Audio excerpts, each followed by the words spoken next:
In our Sunrise Smart Start, all schools in the Batavia City School District closed today after alleged threats of violence circulated on social media. According to a letter from the district, the decision was made out of an abundance of caution. After-school activities are canceled as well. Batavia police are investigating the threats, which the district says are not yet credible. Batavia parents say the online threats follow talks of a student walkout that was set to happen today.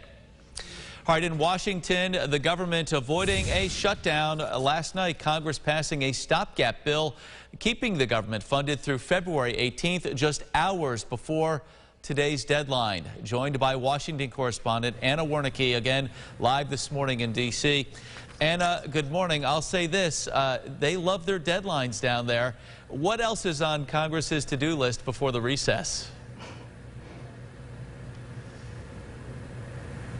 Good morning. Well, when Congress returns next week, they still need to consider the debt limit. That deadline is December 15th, as well as pass the annual defense bill. And keep in mind that Congress is right now scheduled to break for the holiday recess on December 10th. So that doesn't give them a lot of time to get those items on their to-do list done. But passing this funding bill last night definitely allows lawmakers to shift their focus heading back into when they return back here from recess next week. Yeah, a little breathing room as they tackle some of these other legislative issues. Anna, thank you for the live update. After that spending measure was passed, Senate Majority Leader Chuck Schumer said, quote, "I am glad that, in the end, cooler heads prevailed."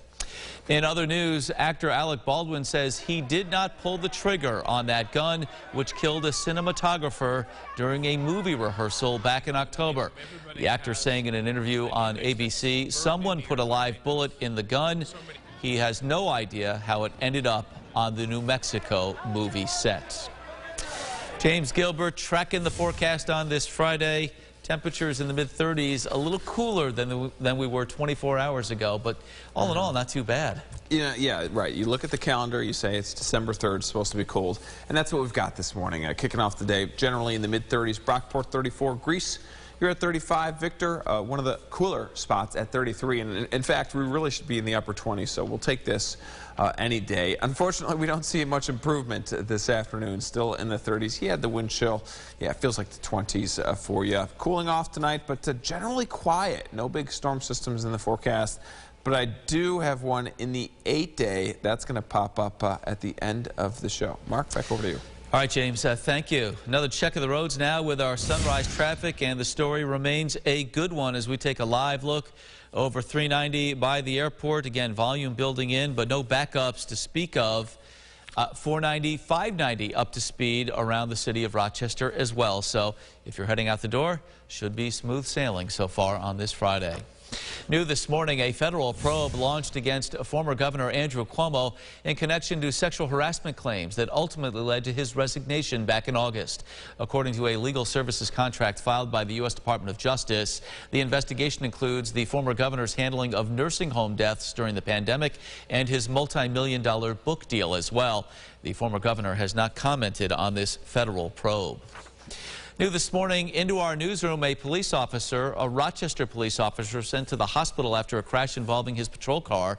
Officers say that marked car was going along Norton Street around 3 a.m. Police say another car ran a red light and struck the patrol car.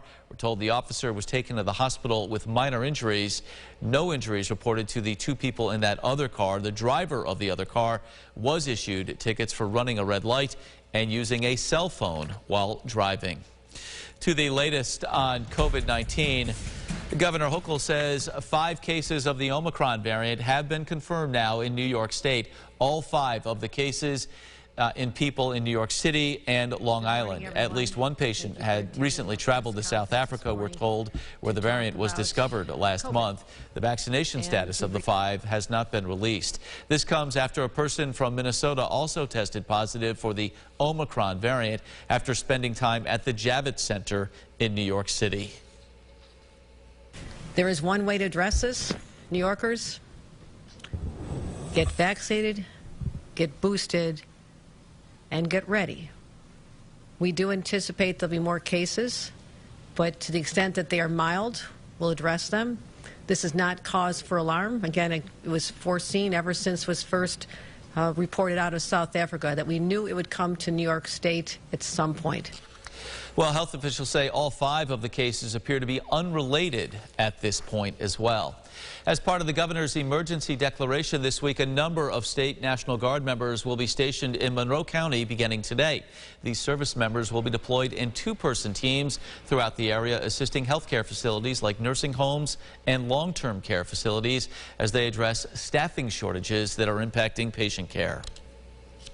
What we want to do is ensure that healthcare facilities are staffed and ready and capable to meet whatever might come through their doors over the winter. Certainly, as we move past the holiday season, there is that concern amongst healthcare facilities that they're going to see an even further increase.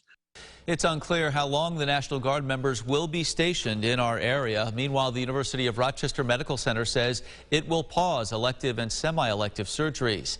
They classify as procedures that can be delayed without putting the patient at risk.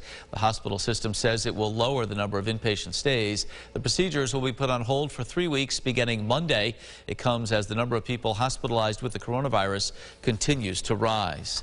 To that end, 658 new COVID cases confirmed yesterday in Monroe County, 464 now hospitalized, 113 in the ICU. Wayne County health officials reporting new highs for COVID cases and hospitalizations as well. They say 163 new cases have been confirmed, 36 among children. 37 people are currently hospitalized in the county with the virus. Here's what some folks will be talking about at the water cooler this morning. Fun times this weekend. Beginning today, the Rock Holiday Village is back. The annual event held at the Dr. Martin Luther King Jr. Park in Rochester, canceled last year because of the pandemic. It will be open to the public beginning today at 4 o'clock. It goes through December 19th with ice skating, pop-up restaurants, shopping, and holiday concerts as well. And after a 1-year hiatus, the Genesee Brewery Keg Tree is back. This is a live view of the tree, all lit up. It's been lit up for about 25 minutes this morning. 27 feet tall. It began being constructed last month just outside the Genesee Brew House. Over 500 empty half barrels, if you're wondering, and some 25,000 lights as well. James Gilbert. Nice. The brewery announcing a new 12 days of Keg Tree series. That will begin Monday, including a new beer, food specials, and more. And of course, we were just talking about it a few minutes ago as it was lit up just after 6:30 this morning. And it will remain that way here in December for folks to head on down and enjoy. It is a new burgeoning tradition here locally. Yes, it is, yeah. And the lights that are flickering go to songs like Mariah Carey and the different artists, which is kind of neat to see. Yes. The engineering involved in coordinating the lights to the music that plays. Yeah, it's not easy, and that's why somebody else does it. Yeah, right. But it is quite the sight, and it takes a while to get that thing together, as we were kidding about earlier. Those are empty barrels because it would take a lot to stack full ones, that's for sure. Yeah, certainly, right. It'd be like really building the pyramid, I guess.